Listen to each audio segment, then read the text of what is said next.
देखा ट्रस्ट नहीं हुआ था कि हो गया है, और उसमें ना ही कॉन्ग्रेचुलेशन लिखा था ना ही सॉरी लिखा था। किसी को बताया नहीं था कि लोग मुझे देखकर अपनी बहुओं को बोल रहे हैं कि आप भी पढ़ना स्टार्ट कीजिए। मैंने अपना 100% दिया और फाइनली मैं 3 एग्जाम में सिलेक्शन लेकर बैठी हूँ आपके सामने। एक टाइम था कि 70 से ऊपर आ ही नहीं रहे वो स्टिल। वो दौर हमें डराता भी है। 3 साल तो आपने शायद कुछ किया भी नहीं। जी, मैं हाउसवाइफ हूँ, एक मदर हूँ और एक डॉटर इन लॉ हूँ, तो ये सारी जिम्मेदारियाँ मुझ पर थी। कभी इसका प्री, कभी उसका मेंस, कभी इसका मेंस, उसका प्री, कभी इंटरव्यू। तो मेरा कंपटीशन उस स्टूडेंट से है जो सिर्फ पढ़ रहा है। तो बैंकिंग में आपने ऐसा क्या खास देखा कि मुझे बैंक में ही जाना है? मुझे सबसे बोरिंग सब्जेक्ट ही यही लगता था। इसमें एवरेज मार्क्स निकालने हैं। लेकिन जब एग्जाम में जाते हैं तो उनको पता नहीं क्या हो जाता है। कि मेडिटेशन ने काफ़ी बड़ा रोल प्ले किया है मेरी इस जर्नी में। ये मतलब एग्ज़ाम मेरे लिए है भी या नहीं, क्या मुझे स्विच करना चाहिए, क्या किसी और एग्ज़ाम की प्रिपरेशन करनी चाहिए।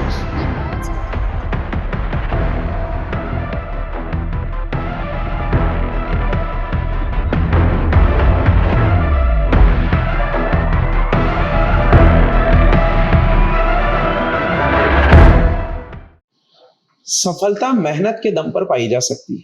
सफलता अमीरी गरीबी छोटा बड़ा कुछ नहीं देखती है।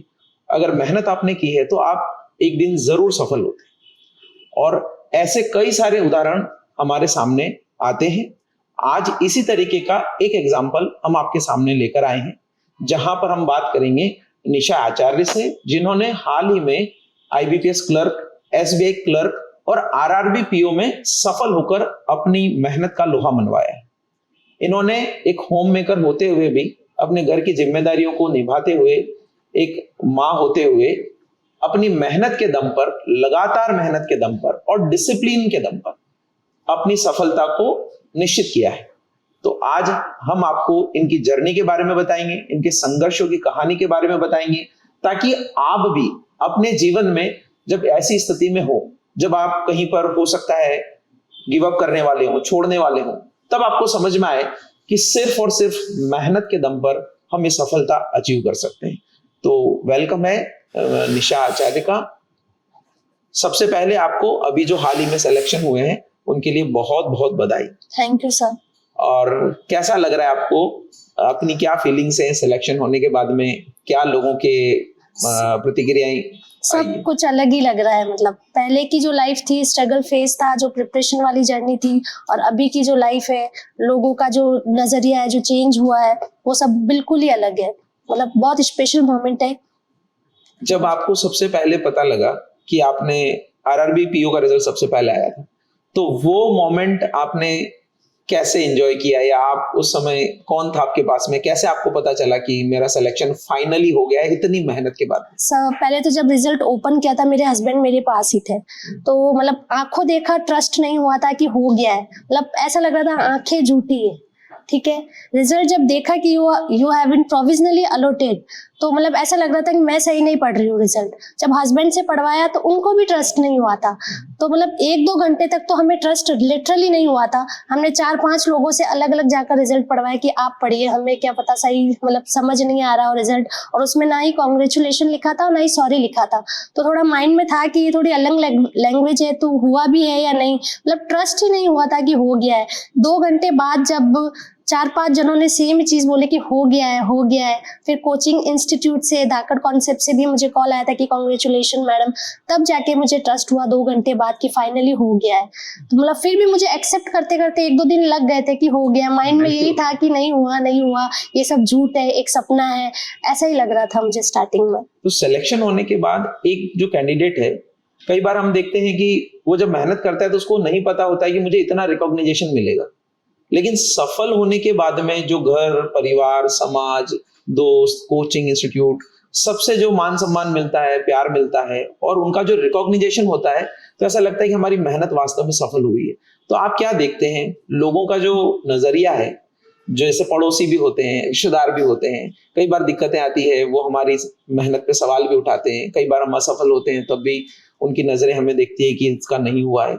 तो जब सिलेक्शन हो जाता है तो क्या क्या बदलाव आपने महसूस किए अपने आसपास जो लोग हैं उनमें? जब रिजल्ट आया तो धीरे धीरे तो पहले तो किसी को बताया नहीं था कि रखते, पहले जब तक ज्वाइनिंग नहीं होती तब तक नहीं बताते, फिर धीरे धीरे वो ओपन हो ही गया था, 1 से 2, 2 से 3 करके। तो लोगों का पूरा मतलब देखने का नजरिया ही चेंज हो जाता है। जब मैं प्रिपरेशन करती थी, जब मेरे जो एनवायरनमेंट है, फैमिली सपोर्ट तो काफी अच्छा रहा है, जो लेकिन नेबर्स में या आसपास के जो लोग थे वहाँ थोड़ी नेगेटिविटी थी मुझे लेकर कि मैं as a daughter in law होके पढ़ रही हूँ, तो वो थोड़ा सा नेगेटिविटी वहाँ थी। तो जब रिजल्ट सबको पता चला कि पॉजिटिव रिजल्ट आया है, तो अब अभी का देखा जाए ना तो हमारा जो एरिया, वहाँ मैं एक इंस्पिरेशन बन चुकी हूँ। लोग मुझे देखकर अपनी बहुओं को बोल रहे हैं कि आप भी पढ़ना स्टार्ट कीजिए, ये कर सकती है तो आप भी कर सकते हैं। तो बस यही है, लोग जैसा अपना मतलब जैसा रिजल्ट होता है उसके लोग बदल जाते हैं उसके अकॉर्डिंग, ठीक है, उनका नजरिया भी बदल जाता है। तो कभी भी नेगेटिविटी को माइंड में नहीं लेना है आपको, ठीक है, हमेशा पॉजिटिव माइंडसेट रखना है, उसके अकॉर्डिंग आपको प्रिपरेशन करते रहना है, तो हो जाता है। मेरा क्वेश्चन ये इसलिए था कि कई बार स्टूडेंट ना अपनी सफलता के बाद की जर्नी को देख नहीं पाते। उनको लगता है कि मैं बहुत टफ समय में हूँ, मैं प्रिपरेशन नहीं कर पा रहा हूँ, पढ़ नहीं पा रहा हूँ, लेकिन उनको अगर ये आगे की पिक्चर दिखा दी जाए कि इतने लोग आपके आसपास सब आपको रिकॉग्नाइज करेंगे, तो जरूर वो तैयारी करते हैं। खैर, आपका ये कौन सा अटेम्प्ट था? आप कितने टाइम से तैयारी कर रहे हैं बैंकिंग एग्जाम स्पेसिफिकली? मैं 2023 से प्रिपरेशन कर रही हूँ, और ये मेरा RRBPO का सेकंड अटेम्प्ट था, और IBPS क्लर्क और SBI क्लर्क का मेरा थर्ड अटेम्प्ट था। तो पहले जो अटेम्प्ट आपने दिए उसमें आपको क्या लगता है, क्या गलतियां आपसे हुई जिससे आपका सिलेक्शन उस समय नहीं हो पाई? सर, एक जो गलती होती है ना, वो एक जो खुद स्टूडेंट जो प्रिपेयर कर रहा होता है, उससे ज्यादा उसकी गलतियां कोई और नहीं जान सकता है। मुझे पता था कि मैंने 2023 में सिर्फ ऐसे ही नॉर्मली एग्जाम दिया था। 2024 में मैंने पढ़ाई की थी, लेकिन इतना सीरियसली नहीं की थी जितना मुझे करना चाहिए। 2025 में मैंने सोचा कि अब 100% देना है, ठीक है, कहीं भी कमी नहीं रहनी चाहिए। जब हम अपना 100% दे देते हैं तो फाइनली सिलेक्शन हो गया है। देखिए, मैं आपके सामने हूँ, मैंने अपना 100% दिया, और फाइनली मैं 3 एग्जाम में सिलेक्शन लेकर बैठी हूँ आपके सामने। तो कमी कहीं ना कहीं स्टूडेंट खुद ही करता है, उसे समझ नहीं आता कि वो क्या कमी कर रहा है। आप बैठिए, एनालिसिस कीजिए कि कहाँ कमी रह रही है। मेरा जब भी फेलियर होता था तो मैं 1-2 दिन सोचती थी कि मैंने क्या चीज़ नहीं की है, जो चीज़ अब मुझे इंक्लूड करनी है अपनी जर्नी में। तो ऐसे कर करके मैंने फाइनली सिलेक्शन ले लिया है अपना 100% देकर। आपकी सिलेक्शन में एक बहुत जो इंस्पिरेशन है कि आपने होम मेकर होते हुए भी कई सारी बाधाओं को पार किया है। तो आप ऐसी महिलाओं को क्या बताना चाहेंगी, कैसे मोटिवेट करना चाहेंगी, या क्या संदेश देना चाहेंगी जो अपने जीवन में दोहरे फ्रंट पर लड़ रही हैं, डबल काम कर रही हैं, घर को भी संभाल रही हैं, बच्चों को भी संभाल रही हैं, और फिर इतना मोटिवेशन कैसे वो लेकर आए कि उस हमारा जो 2-3 घंटे का टाइम होता है उसको भी हम जो है पूरी मेहनत से अपनी पढ़ाई में लगा दें? इसके लिए मैं ये बोलना चाहूंगी कि आप हाउसवाइफ है और आप बोल रहे हैं कि आपके ऊपर जिम्मेदारियां ज्यादा है, तो ऐसा नहीं होता। एक नॉर्मल स्टूडेंट होता है जिसको सिर्फ पढ़ाई करनी होती है, ठीक है, चैलेंजेस उसकी लाइफ में भी होते हैं। तो मेरी लाइफ का पर्सनली मैं बताऊँ तो मुझे ये था कि मैं हाउसवाइफ हूँ, एक मदर हूँ और एक डॉटर इन लॉ हूँ, तो ये सारी जिम्मेदारियां मुझ पर थी। तो मैंने अपने माइंड को ये क्लैरिटी दे दी थी कि मेरे सामने बस यही चैलेंजेस है, इसके अलावा मुझे और कोई चैलेंजेस फेस नहीं करने पड़े थे। बाकी जो एक नॉर्मल स्टूडेंट होता है, जो प्रिपेयर कर रहा होता है, जो अनमेरिड होता है और जिसको सिर्फ पढ़ाई पर ही ध्यान देना होता है, उसकी लाइफ में कई और चैलेंजेस होते हैं। तो मतलब चैलेंजेस तो फेस करने हैं आपको, ठीक है। आप हाउसवाइफ हो तो आपके चैलेंजेस अलग हो सकते हैं, और एक नॉर्मल जो स्टूडेंट है उसकी लाइफ में उसके चैलेंजेस अलग हो सकते हैं। माइंड में ये क्लियर था कि चैलेंजेस से तो लड़ना पड़ेगा, तभी ये फेस पार होगा। तो ये चीज मुझे मोटिवेट करती थी। बिल्कुल, तो चैलेंजेस हमें फेस करना ही है। हम चाहे किसी भी फेज में हो, किसी भी स्थिति में हो, डेफिनेटली हम चैलेंजेस फेस करके ही सफलता को पा सकते हैं। इन जो चैलेंजेस की जर्नी रही है, जहां पर आपको लगा होगा कभी ना कभी उतार चढ़ाव भी आए होंगे, आपको लगा होगा कि अब नहीं होगा, क्या ऐसा मोमेंट कभी आया कि गिव अप कर दिया जाए, अब इतनी मेहनत नहीं होती है, सुबह 4 बजे उठना या रात को लेट तक सोना, या कई बार हम टेस्ट वगैरह दे रहे हैं तो नंबर नहीं आते? तो ऐसी स्थिति में आपने कैसे अपने आप को बनाए रखा कि मुझे तैयारी करना ही?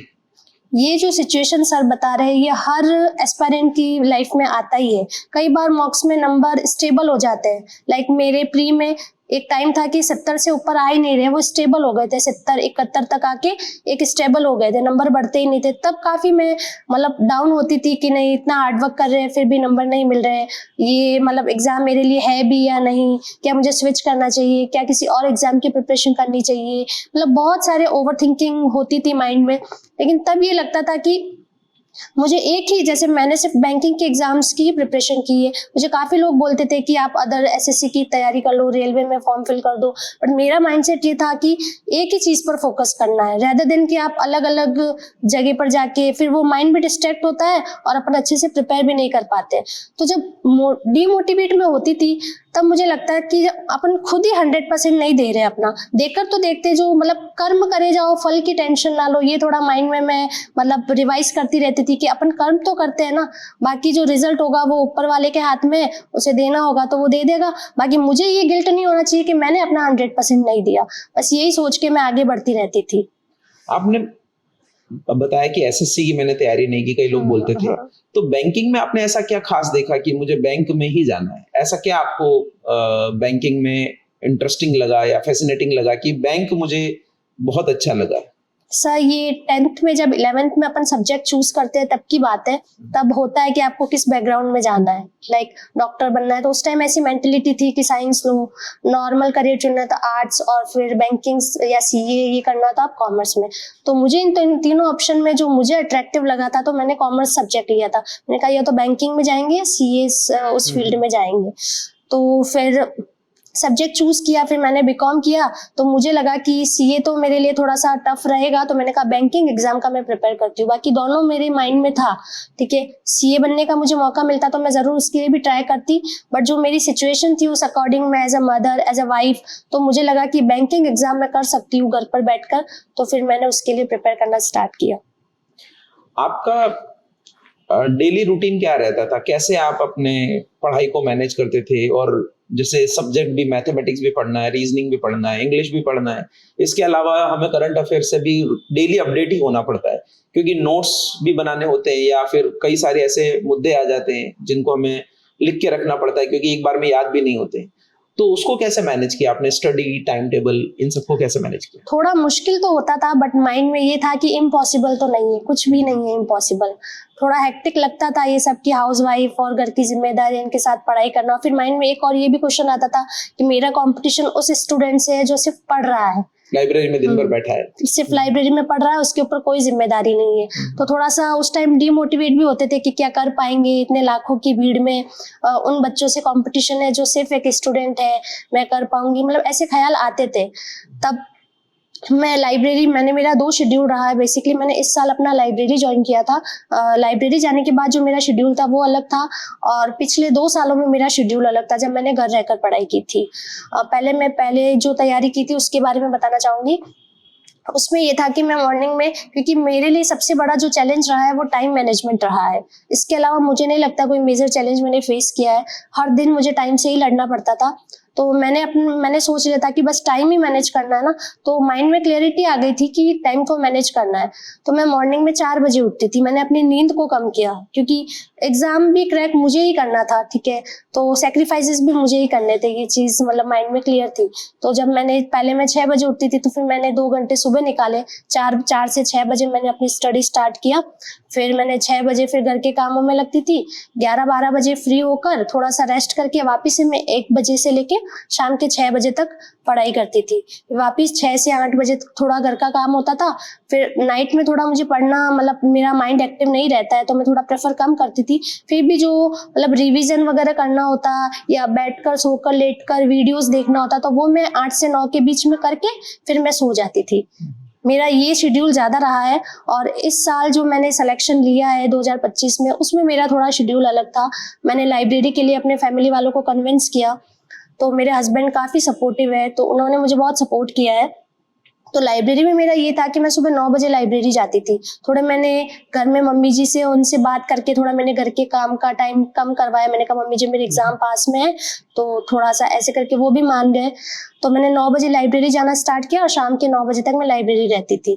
बीच में मैं 1-2 घंटे के लिए घर आती थी ब्रेक लेने के लिए। बाकी ये मेरा 6 महीने तक ये शेड्यूल रहा। तो मुझे लगता है ये शेड्यूल आप अगर 6 महीने भी अच्छे से करते हैं ना, अपना 100% देते हैं ना, तो मतलब डेफिनेटली सिलेक्शन हो ही जाता है। ऐसा हो ही नहीं सकता कि आप अपना 100% दे रहे हैं और आपका सिलेक्शन ना हो। मुझे नहीं लगता ऐसा कोई स्टूडेंट हुआ होगा। कमी हम में ही रहती है, हम ही अपना मोस्टली स्टूडेंट 80-90% देते हैं अपना, और उनको लगता है कि मैं तो सब कुछ कर रहा हूँ ना, कमी कहाँ रह रही है। नहीं, लेकिन कमी रहती है, हम अपना 100% नहीं दे पाते हैं, उसकी वजह से सिलेक्शन नहीं होता है।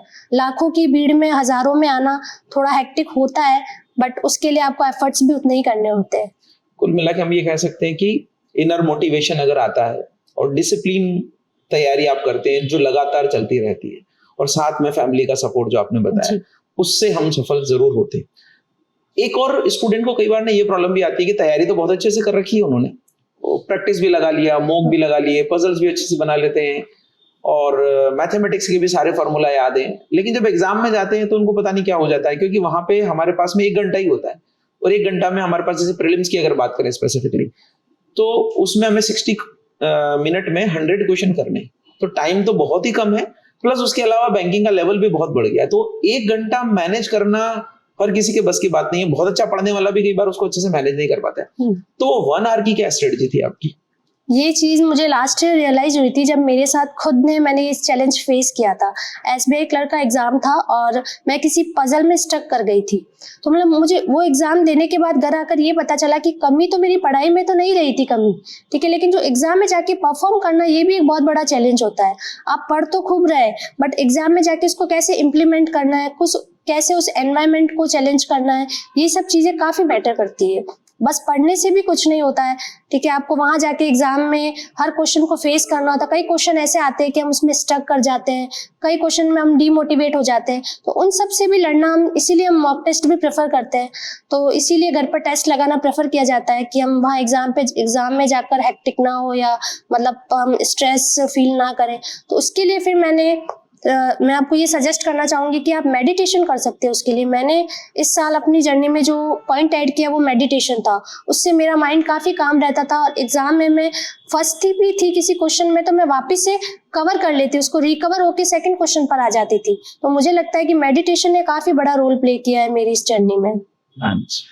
आपको जितने भी लोग अभी देख रहे हैं, कई सारे स्टूडेंट ऐसे हैं, मुझे लगता है मैक्सिमम इस तरीके से लोग हैं जो कभी प्रीलिम्स हो जाता है, मेंस देते हैं, मेंस नहीं होता है, अगेन कई बार प्रीलिम्स भी वापस नहीं होता है, और ज्यादातर लोग तो वही हैं जो प्रीलिम्स क्लियर कर लेते हैं, लेकिन मेंस में जो थोड़ा टफ लेवल आता है, और करंट अफेयर्स भी ऐड हो जाते हैं जो बैंकिंग अवेयरनेस का पोर्शन है। तो मेंस की जर्नी में हमें क्या ऐसी चीजें ध्यान रखना चाहिए, क्योंकि 1 महीना भी नहीं मिलता है हमें, 20-25 दिन बाद हो जाता है, और जब भी एग्जाम होते हैं तो एक साथ होते हैं सारे, कभी इसका प्री, अभी उसका मेंस, कभी इसका मेंस, उसका प्री, कभी इंटरव्यू। तो मेंस के लिए स्पेसिफिकली उस समय आपने क्या स्ट्रेटजी अपनाई कि हाँ, मेंस में मुझे अगर टफ क्वेश्चन है, या वहां पर मुझे कॉन्सेप्चुअल क्लियरिटी की जरूरत थी, या आपने कैसे किया मेंस को? मेंस को काफी स्टूडेंट ये सोचते हैं कि प्री का रिजल्ट आए फिर करते हैं, तो ये चीज काफी गलत है। मुझे लगता है मेंस को अपन स्टार्टिंग से अपन को साथ में लेकर चलना होता है। जैसे आप प्री की तैयारी करते हो वैसे मेंस को भी स्टार्टिंग, क्योंकि मेंस में कॉन्सेप्ट क्लियरिटी चाहिए होती है काफी, ठीक है।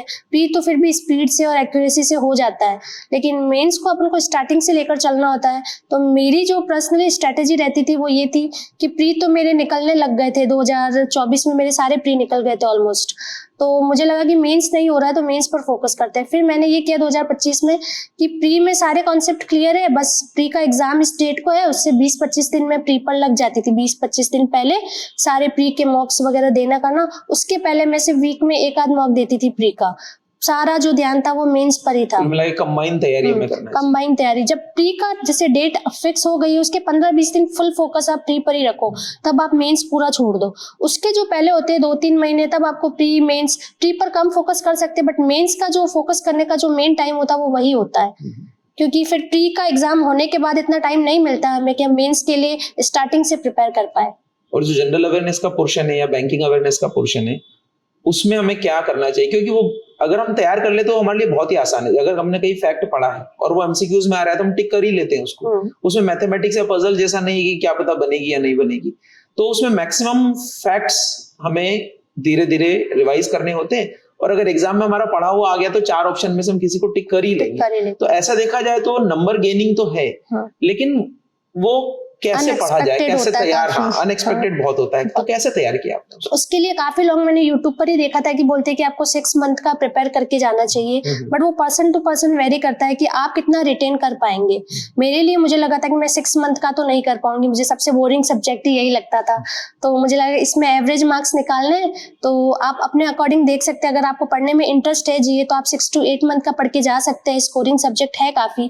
बट मेरे लिए मैंने ये स्ट्रेटेजी अपनाई थी कि मुझे 3 मंथ, लास्ट 3 मंथ का तो अच्छे से करना है, और 1 महीना में और हल्का सा पढ़ के जाती थी और ऐड कर, मतलब 4 मंथ आप एवरेज मान सकते हैं। मैं 4 मंथ का जीए पढ़कर जाती थी और उसमें मेरे एवरेज नंबर आ जाते थे। तो आप अपने अकॉर्डिंग देख सकते हैं आपको जीए में कितना इंटरेस्ट है। ठीक है, ठीक है। तो हमें कुल मिलाकर डेली अपडेट्स अगर हम देखें, और हमारे 2-3 सब्जेक्ट अच्छे, जैसे शायद आपके केस में कि मैथमेटिक्स रीजनिंग अगर अच्छा है तो जीए को आप थोड़ा कम पढ़ा आपने। कुछ लोगों का अगर मैथ्स अच्छा नहीं है तो जीए को अच्छा फोकस करके वहां पर भी नंबर ला सकते हैं। अच्छा, प्री मेंस इन सब के बाद में एक कैंडिडेट को जो सबसे ज्यादा डर लगता है वो लास्ट स्टेज होती है, इंटरव्यू। क्योंकि अगर वहां से असफल हो गए तो हमें वापस से 1 से गिनती चालू करना होगी, वापस प्री, वापस मेंस, फिर इंटरव्यू, और पूरा साल घूमता है और हम इतनी मेहनत करते हैं। तो वो दौर हमें डराता भी है, लेकिन वो हमारी अंतिम पड़ाव भी होता है, हमारा सफलता का लास्ट पड़ाव भी होता है। तो हम वहां होते हैं कि अब बस सफलता और असफलता के बीच में बस एक लास्ट बाधा है। उस बाधा के लिए आपने कैसे स्पेसिफिकली प्रिपेयर किया, और इंटरव्यू का अनुभव आप शेयर करिए कि कैसा रहा वहां इंटरव्यू बोर्ड में?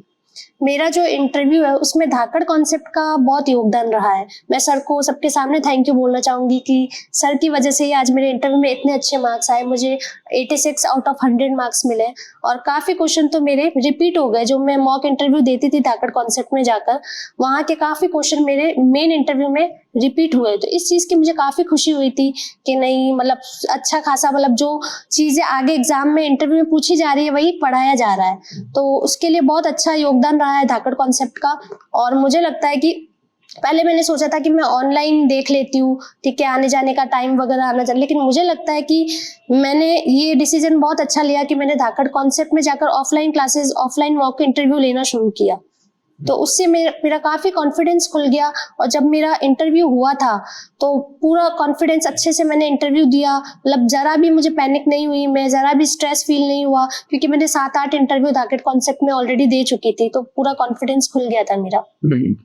तो जब मुझे याद है कि आप पहली बार जब क्लास में आए थे तो आपको ये था कि कितने इंटरव्यू हो जाएंगे, तो मैंने शायद क्लास में उस समय भी यही हमारा डिस्कशन हुआ था कि आपको थ्योरेटिकल नॉलेज से कुछ भी गेन बहुत ज्यादा नहीं होने वाला है। जितने मॉक्स आप देते हैं उतना आपका कॉन्फिडेंस बूस्ट अप होता है, और वहां जब क्वेश्चन आ रहे होते हैं तो हम उसको अच्छे से कॉन्फिडेंटली फेस कर पाते हैं। तो वहां पैनल में आपका क्या अनुभव रहा? जो मॉक इंटरव्यू आपने दिए वहां काफी हेल्पफुल थे, लेकिन फिर भी पैनल में कोई ऐसा इंसिडेंट हुआ, कोई ऐसा क्वेश्चन हुआ जहां पर आप अटके, या फिर पैनल को काफी कोऑपरेटिव था? कितने लोग थे वहां पर? मेरा शायद लक अच्छा कह सकते हैं, पैनल काफी कोऑपरेटिव था। मेरा इंटरव्यू ज्यादा लंबा चला भी नहीं, मेरा 6 to 7 मिनट इंटरव्यू चला था मेरा। और उसमें मुझसे जाते ही ये क्वेश्चन पूछा कि आपका नाम क्या है। तो जैसा कि क्लासेस जब जैसे भी मॉक इंटरव्यू लेती थी तो काफी बच्चे पूछते थे कि नाम पूछते हैं तो सिर्फ नाम ही बताना है, अपना पूरा इंट्रोडक्शन देना है। तो अच्छी चीज ये थी कि ये चीज मुझे कोचिंग में पहले ही बता दी गई थी कि आपका नाम पूछे तो आपको सिर्फ नाम ही बताना है। वरना मैं तो अगर मतलब मैंने ये चीज नहीं सुनी होती तो मैं नाम में अपना पूरा इंट्रोडक्शन देने वाली थी। तो ये छोटी छोटी चीजें मेरी इस कोचिंग से फिल हो गई थी। तो मैंने वहां जाकर सिर्फ अपना नाम बताया। तो फिर उन्होंने मेरा बैकग्राउंड पूछा, फादर हस्बैंड क्या करते हैं, ये सब पूछा। फिर मतलब मेरे पैनल में 6 मेंबर थे शायद, तो उन्होंने मतलब बैंकिंग अवेयरनेस से मुझे काफी क्वेश्चन पूछे थे, जैसा कि मैं प्रिपेयर करके गई भी थी। तो बैंकिंग मतलब प्रायोरिटी सेक्टर लेंडिंग, एनपीए, इसके बारे में आरबीआई के काम क्या है, आरबीआई के टूल्स, ये सब पूछे जो कि मैं पढ़ के गई थी। और एज ए मेरा बैकग्राउंड बीकॉम है, तो बीकॉम से मुझसे क्वेश्चन पूछे गए कि फाइनेंशियल स्टेटमेंट बताओ जो किसी बिजनेस के लिए मोस्ट इंपॉर्टेंट हो। तो मैंने काफी लोगों से सुना था कि बैलेंस शीट के बारे में तो मतलब पूछते ही है, तो मैंने बैलेंस शीट एंड P&L ये बताया तो वो काफी खुश हो गए। मतलब मैंने इंटरव्यू में एक भी क्वेश्चन का सॉरी नहीं बोला था। तो ये चीज मतलब सारे क्वेश्चन मेरे फेवर में थे, मैं पढ़ के गई थी धाकड़ कॉन्सेप्ट में जो मुझे पढ़ाया गया था। तो उसी के अंदर से ही मतलब सिलेबस में ही सारी चीजें कवर हो गई। आउट ऑफ सिलेबस कोई मुझसे ऐसा क्वेश्चन नहीं पूछा गया।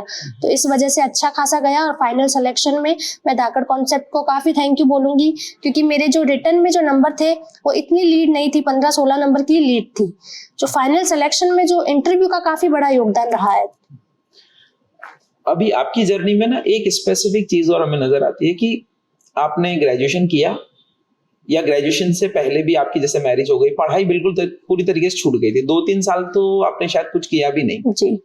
तो कई लोग ऐसा हैं जो पढ़ाई कर रहे हैं या कोई जॉब की वजह से उनको टाइम नहीं मिल रहा है, कोई वर्किंग है या होम मेकर भी हो सकती है, कुछ स्टूडेंट भी होते हैं जो जिनका फाइनेंशियल क्राइसिस होता है तो जॉब में लग जाते हैं, तो उनको टाइम नहीं मिल पाता है या पढ़ाई थोड़ी बहुत छूट जाती है, पूरी तरीके से छूट जाती है। तो आपने तो 2 साल बिल्कुल भी कुछ नहीं किया, जी। तो उन लोगों को आप क्या कहना चाहेंगे कि कैसे हम ओवरकम कर सकते हैं चीजों को, वापस से हम मेन स्ट्रीम में आ सकते हैं? कैसे उस दौरान आपने जब बिल्कुल भी नहीं सोचा और एकदम वापस से आपने अपने आप को बाउंस बैक किया?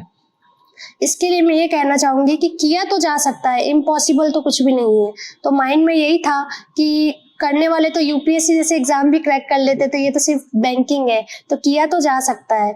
तो उसके लिए मुझे थोड़ा एक्स्ट्रा एफर्ट करना पड़ेगा। जैसा कि सर ने बताया, मैंने 2 साल का ब्रेक लिया था बीच में, फिर वापस से पढ़ाई को स्टार्ट करना, चीजें सब कुछ मैं भूल चुकी थी काफी, लेकिन थोड़ा टाइम लगता है, 2-3 महीने लगे थे। वापस जो फ्लो बना था ना, वापस मैं पहले की तरह वापस एक स्टूडेंट के फ्लो में आ गई थी। तो चीजें देखने में कई बार हेक्टिक लगती है, उतना होती नहीं है। आप सोचते हैं कि आपने ब्रेक ले लिया है, वापस से पढ़ाई को स्टार्ट करना थोड़ा सा हेक्टिक होगा, इतना हेक्टिक नहीं होता है। आप थोड़ा सा टाइम दीजिए, आप भी उस रफ्तार में आ ही जाएंगे। तो आपकी प्रिपरेशन में एक चीज और मैं जानना चाहूंगा कि जैसे रीजनिंग या मैथमेटिक्स हम बात करते हैं, तो यहाँ पे कई स्टूडेंट कई सारी चीजें करते हैं, लेकिन जो मेजर फोकस जैसे पजल पर रहता है या मैथमेटिक्स में डीआई पर रहता है, वो आपका 50% करीब करीब पार्ट कवर करते हैं। तो उनके लिए हमें स्पेसिफिकली क्या करना चाहिए? क्योंकि बैंकिंग क्लियर करना है तो रीजनिंग में पजल्स या मैथमेटिक्स में डीआई या अगर इंग्लिश में बोले तो कॉम्प्रिहेंशन में बहुत अच्छा होना चाहिए। तो वहां आप कैसे सजेस्ट करेंगे कि क्या आपको स्पेसिफिक ध्यान देने की जरूरत है? मुझे ये लगता है कि किसी भी स्टूडेंट को सिर्फ सोर्सेज काफी कम रखने चाहिए। लाइक यूट्यूब पर देखा जाए तो कंटेंट भरा पड़ा है, ठीक है, आपको चुनना होगा कि आपके लिए क्या बेस्ट है। लेकिन मुझे लगता है मेरा जो इतना लेट सिलेक्शन हुआ है, शायद 3 साल हो गए मुझे प्रिपेयर करते हुए, तो ये इसका कारण ही यही रहा है कि मैं काफी जगह यूट्यूब में इधर उधर काफी टीचर्स को फॉलो करना। मुझे लगता है कि मैं आपको सजेस्ट कर सकती हूँ कि आप एक ही टीचर पर ट्रस्ट रखिए। सब लोग अच्छा पढ़ाते हैं, आप किसी भी टीचर से पढ़ रहे हैं, सब अच्छा पढ़ाते हैं, लेकिन आपको सोर्स लिमिटेड रखना है अपना। तो उससे काफी आपका समय भी बचेगा और मतलब ओवर थिंकिंग भी नहीं होगी कि कौन सा सर कौन सा मैम अच्छा पढ़ा रहे हैं कौन सा नहीं। आप जहां से भी पढ़ रहे हैं बस आप उन पर ट्रस्ट कीजिए, ठीक है, और हो जाएगा आपका भी। चलिए, तो आपको सिलेक्शन की बहुत बहुत बधाई हमारी तरफ से, और मैं ये उम्मीद करता हूं कि आपका आगे का जीवन, जो आप बैंकिंग में अपना करियर आपने चूज किया है, बहुत अच्छा हो और कई सारे लोग आपसे इंस्पिरेशन ले। इसी नोट के साथ में हम इसको ओवर करते हैं। Okay, thank you sir.